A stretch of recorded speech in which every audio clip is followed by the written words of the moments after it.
नमस्कार, कसे आहात? So I know it's been very long, and yeah, a lot of things have happened during this past, I don't know, 2 months. I think the last time I made a video was in October, and there were so many things I had decided I wanted to talk about because I did run my first 10K, and I did it, I mean, not compared to the rest of the world, but according to me, I think I did pretty well because let me just give a quick update before we get to the actual topic of the day. So last year in May, I think it was 25th or 26th of May, where I did my first 5K, my first run. It was a TCS run, and I was terribly bad. I was walking. I did not stop anywhere, but I just kept walking and sweating, and I finished that in 67 minutes, which is 1 hour 7 minutes. And my goal was this time I'm going to finish. I want to do 10K. If I've done anything, if I've actually worked on myself in the past 1.5 years, so I wanted to do well. This was my first 10K, and surprise, I actually finished my first 10K in 1 hour 43 minutes and some seconds. But let's keep it that way. And that was amazing, like twice the amount. And I felt very proud about myself, and I was going to talk about that. And also I was going to talk about my birthday. I turned 28 this year. Again, from this year onwards, every year I will be turning 28. Just a reminder. And yeah, well, there were so many things, but unfortunately, I just had to come to a stop. As people close to me know, I lost my grandparents this year. I lost my grandmother, who I was very dearly close to. I mean, she was one of my strengths, and that woman, I mean, we did not agree on everything that we spoke. And obviously, she is a person who was the epitome of what a strong woman looks like. And yeah, I was terribly missing her, and I was I still went through. Honestly, I started this YouTube channel to channel all of my emotions, whatever happened throughout this 2024. But it took a toll when my grandfather also passed away on 22nd of October. Now, back to back, something like this happening in your family, it kind of destroys your sense of security. Also, other things happening on my personal front with my career and my emotions and other things. But yeah, so I took a lot of time to heal, to come out of it. And still not out of it. I still miss her a lot.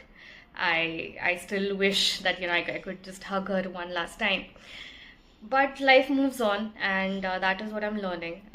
But one thing that I have realized, or that I strongly believe in this year, is to take time.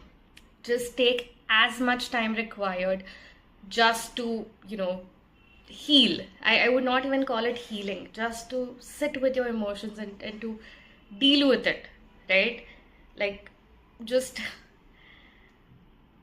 how do we put this? It is basically you trying to understand what is happening without trying to change what is happening. And if you don't do that, I don't think you should be jumping into something else, because your mental health, your physical health matters the most. And this year has taught me so much about myself that I'm truly grateful for this year. There was another year, something that I mean, the year that transformed me, that changed me completely. It was this 2024, and another year was back in school when I was in 8th grade. And that year is something that I will always remember, because that changed my personality completely, like 180 degrees. And this year I am a very different person. So in 2024 Jan, actually, I was crying the first day of the year. I was crying and I was sobbing, and then my only thing was that I want to be alive by the end of 6 months. Now, here you have to understand, by alive I don't mean physically. Every person is, whoever is walking and talking is alive. There's something where you die inside, and I did not want to. I was losing faith in things, and I was just trembling, and I didn't know what was happening in my life. I felt helpless, I felt out of control, I felt like I'm doing everything and I'm not, getting anything back. Yeah, well, I am here. I'm very much alive in on the inside as well. Um, but yeah, that does not mean that the year was nice. That just means that even after, trying to be strong, just being like, yeah, for the next 6 months, I just don't want to lose faith. Um, there were so many things that came my way that tested this faith, that tested this patience and this whoever I am, right? It tested my character altogether of how I can deal with things. And honestly, that is the best thing. Nothing, not one thing happened according to me this year. Not one thing. But I have never felt so mature and so grown up and so still so young. Right? So, this kind of reminded me, I was thinking about this, and there was this point, not this in this year itself, like in a lot of times, I was crying and I was asking whoever the faith is, whoever the God or the universe is, that why? Why is this happening? Right? Like, why is this happening to me? And something just clicked. Something like, I don't think I'm allowed to ask that. I genuinely don't think I'm allowed to ask why this is happening or why, things are not working out for me, because I never asked why things were going well when they were going well. I never asked. I have got the most beautiful set of parents.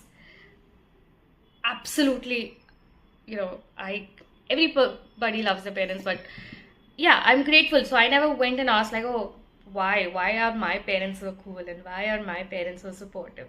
I didn't ask that. So I'm not allowed to ask when something goes bad. I never asked when my friends stood strong as a pillar. I've got the best of people as my friends, as my circle.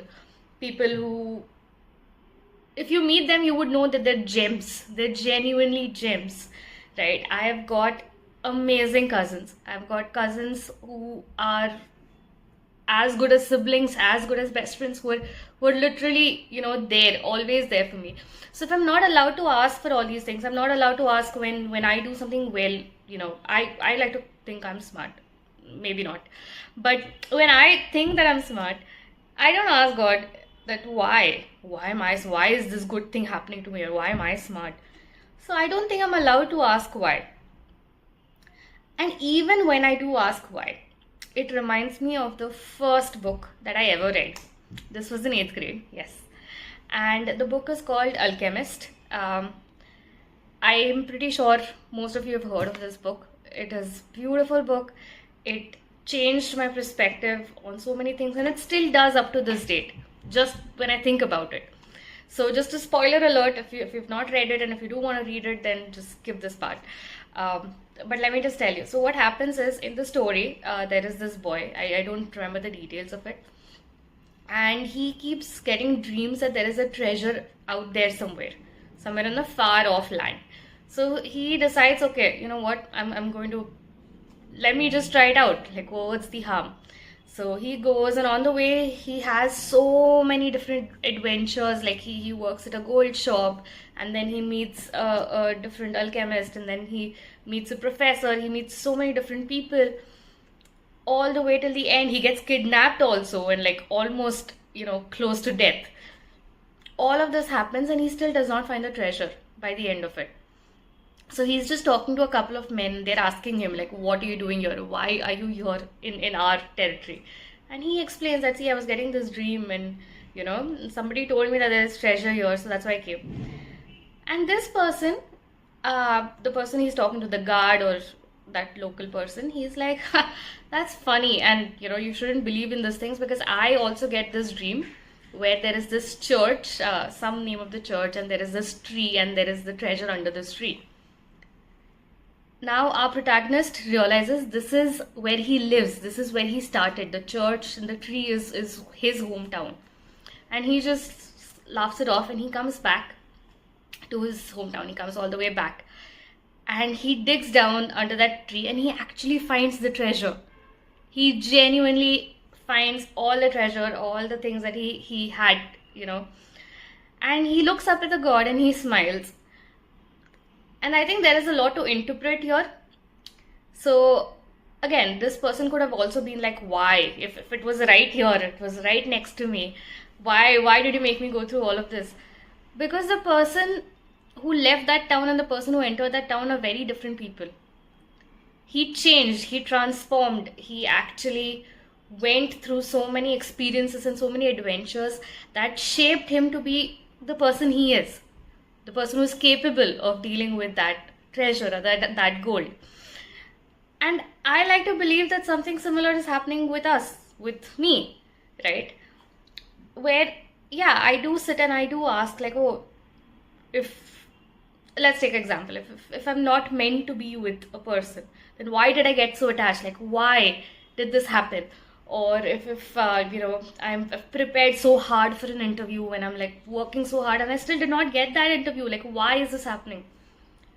Maybe it's because even after all of this, the person that you're becoming, the experiences that are shaping you are required, are necessary to make the human that you are meant to be. And that is why I've stopped asking the whys. I actually don't have a why anymore. Whenever something happens, be it good, be it bad, I just like to think, well, I don't know what the end goal is. I don't know what is happening, but at this point I am being shaped into a better person. I am able to understand who I am. It might not even shape me, it might not even change me, it might just open my eyes to who I am, or what I perceive, or what I want in life, right? And that is about it. And that, I think, is one of the most peaceful, one of the most calming feelings, where you're like, hey, I don't have to worry about this. It's fine, we'll figure it out. I've stopped crying. I am going to be honest with you. I used to cry a lot. I was a crybaby. I would cry at the smallest of things, and I would just, yeah, the tears were like right there. They were ready. I've stopped crying, and it's like, I do cry when things get serious, but I don't cry unnecessarily now. I have healed. I have also, I wouldn't say overcome or dealt with the situations correctly, or like that I'm like, oh, it's in the past. No, I'm still dealing with things. I'm still dealing with the grief of losing somebody, grief of losing somebody who is still there, all those things. But I am happier, if that makes sense. And yeah, I think that is what this year has taught me. Trust me, this year I am never going to forget. There have been really good things also that happened. I have done so many new things. I've started focusing on my health. I've lost. Can you see the collarbones? Anyway, so yeah, a lot of good things also, a lot of bad things also. But overall, the person that I was last year on 1st of January 2024 is definitely not the person who is talking to you on the video right now. So whatever it is, I just want to say that it's going to work out. And even if it doesn't, you'll figure it out. And with that being said, I have so many topics and so many things that I wanted to talk to you about. So I will be more frequently making these videos. And yeah, well, let's just hope we stay in touch. And a very happy new year.